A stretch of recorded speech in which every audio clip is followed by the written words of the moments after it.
Howdy folks, Keywii here, and welcome back to Steins Gate, a safe space in which would be awesome, where I loaded up the old save, like the one from yesterday. We saved partway through in case the choice was different. I loaded it up to see if there was any difference, and there legitimately was. I didn't go into the choice, I just sort of checked it to see if there was any choice at all, and lo and behold, by actually actively using the phone, I sent the D-mail, and by not doing that, I would have not done that and sent the time leap thing. So, you know, kudos to me for actually making a choice in this game 300 episodes in. Alright, but that's that for now. So, she looks at me hesitantly. Her cheeks are slightly pink. What? Come on, Ukraine. Maybe she gets nervous when you stare at her like that. Game over. Did it make you get a game over? Yeah. Sorry about that. I'd be more emotional, but man, this is loud. I apologize, but keep looking at her. Instead of staring at starting a new game, Mary looks at me with concern. There's something different about you today, Okabe. Really? Yeah, what's wrong? I remind myself that Mayuri is more perceptive than she seems. She proved that when she figured out that Duru was Suzuha's father. I don't want to worry her too much. I want Mayuri to smile her usual ditzy smile without a care in the world. After all, it's over now. She's safe. Nothing's wrong. And I wasn't looking at you just now. I was devising new ways to bring chaos to the world.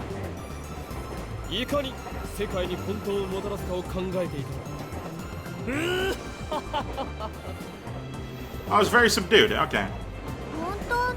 Really? You seem kind of tired. A mad scientist is never tired. The mighty gray cells of my 189 IQ brain are always performing calculations day and night. Oh, but you should still take a break for every now and then. Please, Okabe, for me?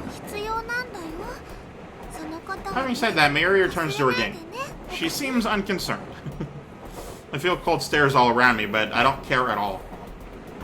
Mayuri is here with me, doing everything everyday Mayuri things, ordinary things. Everything is going back to normal. Or, miraculously, it's going back to how it was once normal. It has become what it was, and it is what it will be. Yesterday was my first time home in a while, so I slept like a log in my comfortable bed. Could be because of my mental exhaustion, but that was my best night's sleep in a while. Yeah, it makes a lot of sense. Before heading up to the lab, I stop at and stare at the Brawn Tube workshop. The familiar mountain bike is gone. Suzuha had liked it so much she insisted on bringing it with her to 1975. The workshop door opens and out comes Mr. Braun, rubbing his eyes sleepily. Okabe, you got free time. How about a job? As a special offer, I'll hire you for 1 CRT a month. That's hilarious. 1 CRT a month? So for 1 month's work, I get an old television? Hell no. When did Suzuha quit again? Suzuha? Who the hell's that? What? Was her existence erased completely? That's impossible. I ain't got time to remember the name of some lazy part-timer who quit after just 10 days. Ah, okay. Damn you and your misleading words. So Suzuha did work here. That fact, the evidence of Suzuha's sojourn in 2010 still remains in this world line. And I thought I finally had some help for a change. That's what I hate about you damn kids. No dedication. Okabe's holding his tongue. I bet she lied about liking CRTs too. Got me good. Tanuji shrugs his shoulders, annoyed. Naturally, he doesn't know about Suzuha's true identity. Does the name Hashida Suzu ring a bell? At this, Tanuji's eyes go wide. Haven't heard that name in a long time. You know her. Knew her. So now she's... It's been 10 years already, huh? 10 years? 10 years since what? No. I don't want to know the answer. Tanuji has a faraway look in his eyes as if he's gazing into the past. She really helped me out. Why are you talking about her in past tense? She didn't have any relatives, not that I knew of. I wish I could have been here with her at the end. At the end? There's only one thing that can mean. Even though the world line changed, Suzuha didn't survive until the year 2010. To tell you the truth, though, she looked peaceful when I found her. Peaceful? She didn't commit suicide? Suicide? Who the hell told you that? Suzu-san was sick. Don't believe any old thing you hear. She was sick. Sickness killed her? Shouldn't feel bad about that. But I guess you could say it's better than what happened before the world line changed. That's what I tell myself anyway. So, how did you know Suzu-san? She helped me out too a long time ago. I was hoping to see her again. Yeah? I'm living in her old house now. Want to come pay your respects at the altar? I nod without a moment's hesitation. Well, this is a little nicer. Tanuji closes up shop and we head off towards his house. From Chuo-dori, I don't know. We head towards the station. I scan the Akiba scenery as we walk. Moe stores are still nowhere to be found on this world line. After a little hesitation, I look up at Radican. Oh, it just occurred to me. Oh, okay. So I was thinking about the world line convergence number and how at the beginning it was a number over 1 when Karasu died, but she isn't dead. So it's below 1 because she is the one who invents the time machine for CERN. It makes perfect sense. I just realized. Whoops. All right, you know what? That just hit me, and that's awesome. It's gone. The satellite has vanished. All that's left is the hole made when it arrived in this time. The design on the building for what I think is a sun has white lines coming off it, as if the explosion of the satellite caused that, but I don't think it did. When did the satellite disappear? About 5 days ago? You never know what's gonna happen, huh? Which means Suzuha left before it rained. Meaning it didn't malfunction. Like Tanuji said, his house is closer than expected. We take the train to the next station, Okachimachi, and then walk about 5 minutes to a quiet residential area. This old one-story house is where Suzuha once lived. I walk up to the front of the house, and there I see a familiar sight. The bicycle. Suzuha's bicycle. For a moment, I can see her there, squatting beside the bicycle. But the mountain bike Suzuha rode to the Braun Tube workshop was shiny and new.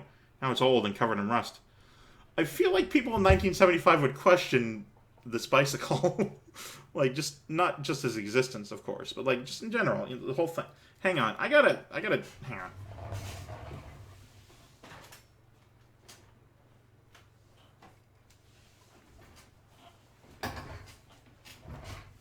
One of my ears is itchy, and instead of scratching it like a plebeian, I put a 1 square of toilet paper there, or like a tissue or whatever I have on hand.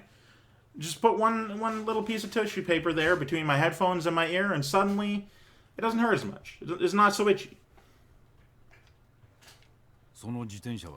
Suzu-san loved that old thing. Even when she couldn't ride it anymore, she'd still polish it every week. It's been sitting there for 10 years. Couldn't throw it away. I've maintained it best I could, but I guess nothing lasts forever. I gently pet my hand on the seat. It's warm from sitting out in the sun. I suppose that, for the few days Suzuha was in Akiba, this bicycle existed in 2 places at the same time. The house isn't as messy inside as I expected, considering the state of the Braun Tube workshop. I guess that chipmunk keeps the place clean. Okay, that face is terrifying. Wave of nausea hits me as I recall what Nei did at Mizu Station. But I tell myself that was just an accident. Besides, that incident has already been undone. Tenuji Nei has done nothing wrong. Next to the living room is a child's room. There's a child's study desk and a red backpack on the floor. Nei isn't here. Which reminds me, Tenuji's daughter visits the workshop often, but not once have I seen his wife.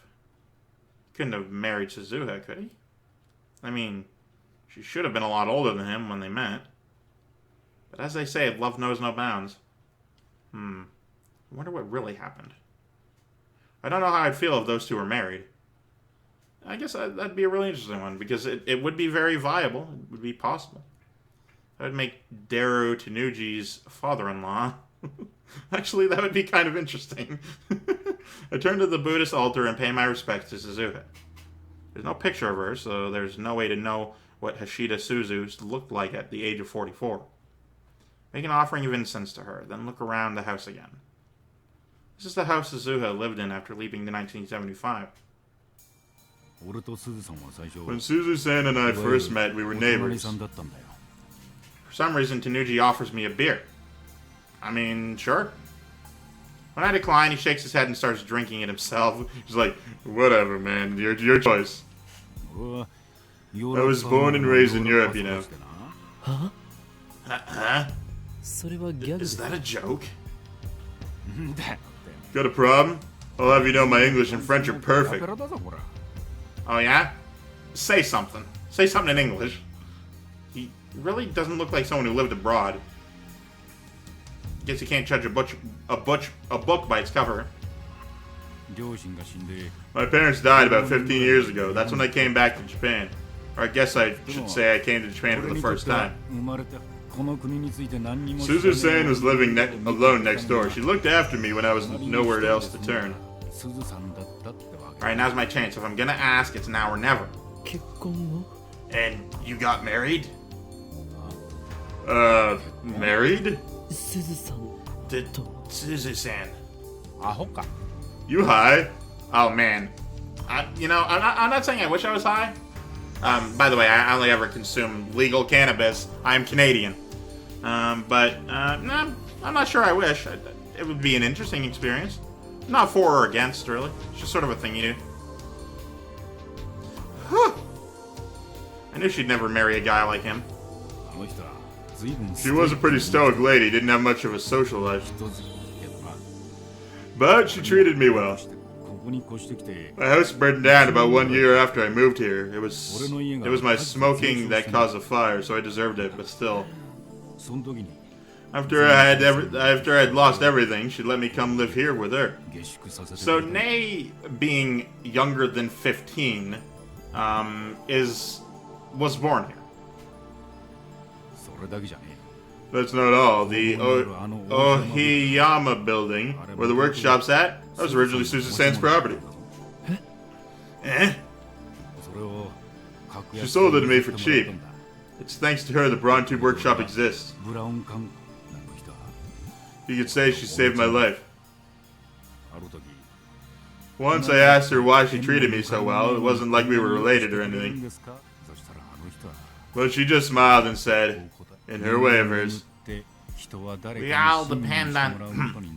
all depend on someone's kindness at some point in our lives. When the time comes, you pass the gift along. She was kind of mysterious. She seemed to know exactly how things were going to happen, like a prophet. Suzuha. That was probably her way of repaying Tenuji for looking after her, even if it was just for 10 days. Well, yeah, like, her life was awful, and then she spent, like, almost 2 weeks here in the present, and she fucking loved it constantly. And then she went to the past and cherished her time in the present. In the 2010 present. And so it came full circle. It's a small world, huh? Never thought I'd meet someone else who knew her. Alright, wait here a sec. Tenuji goes into the child's room next door, then returns and places an object on the table. Ah! Hey! It's Suzuha's divergence meter. Before the world line changed, it was in the lab. But on this world line, Suzuha brought the meter with her to 1975. It's been in this house for 35 years. The tubes read 0.409431%. Divergence has changed, just like Suzuha said. This proves that my magic eye reading Steiner does indeed allow me to perceive changes to the world line. But what does 0.4 mean? I recall what Suzuha said. When the meter reads over 1%, you made it to the beta world line. Does that mean I'm still on the alpha world line? Do you know what that number means? Because I sure don't. No, all I know is it hasn't changed a bit these 10 years. But you know, when Suzu-san was on her deathbed, she used to stare at that meter for hours. Oh yeah, she used to stare at that meter, talking to herself. Is this the old number? The new number? Did it work? Did it change? Stuff like that, day in and day out. It hurt to watch. I touched the device. Suzuha. In my heart, I reach out to the girl who died 10 years ago. To the girl who will be born 7 years from now. To the girl who crossed time to save the future. Suzuha. Thanks to you, Mayuri is safe. Divergence has changed, but we haven't yet reached your ultimate goal. 1% divergence. Once that is achieved, the future you dreamed of will become a reality. I will carry on your fight, Suzuha. I promise. I realize that I'm crying. Inuji stares at me for a moment, then puts his giant hand on my shoulder. Oh, hang on. Okabe! I thought there was going to be a heart-to-heart between the two, but apparently not. Here he comes out of the ticket gate and walks up to me with an unhurried stride. I didn't think you'd come all the way to the station to pick me up. Mayushi's surprised. I wouldn't want my hostage to get away. Yeah, me neither. So Mayushi's really happy. I don't quite understand, but whatever. Mayuri flashes a carefree smile, then walks out of me, almost skipping. So, what's in the bag? Mr. Braun gave it to me. It's a device that can measure the divergence of world lines. Wow, that sounds amazing. What's a world line? I smile wryly. Mary, you really are a fucking stupid piece of shit idiot that sucks at everything. What am I doing? After I left the Nuji house, I called Mayuri to ask when she would arrive at Akiba. Then I went to the station to pick her up, and now I'm insulting her. Anxiety still smolders in my heart. We managed to survive yesterday, but that doesn't mean guarantee our safety forever. It's entirely possible for Moeka to attack now on the afternoon of the 14th. Maybe I'm being overprotective, but I still can't shake the image of Mayuri's death from my mind. Yeah, that's called trauma. That would affect anyone. I don't ever want to have to go through that again. Just a thought, Mayuri. Well, don't you think maybe you should stop coming to Akiba for a while? At least until Kamima ends? No response? I look to the side. Mayuri! Panicked, I scan the area and catch sight of her wandering towards a newly opened shaved ice stand. That ditz. Can't she tell how worried I am? I mean, even if she could, you're not exactly being open. So you're the devoted type, huh? Kirsu is glaring at me with iced coffee in her hand. We're in the lab, which appears to have become her second home. What's that supposed to mean? I'm sitting at the computer searching for intel on IBM 5100. I still don't know where it is. I went to the Yanabayashi Shrine this morning, but alas, it wasn't there. Suzuha promised to get me one to us somehow, or gift to us from 1975. Without it, we can't hack into CERN's database, meaning we can't achieve divergence over 1%. All of a sudden, you're treating Mayuri like a princess. Today you went to the station to meet her. You taste tested at lunch, and then you held her hand all the way back to the lab. That's adorable. Karine really loves Miyushi.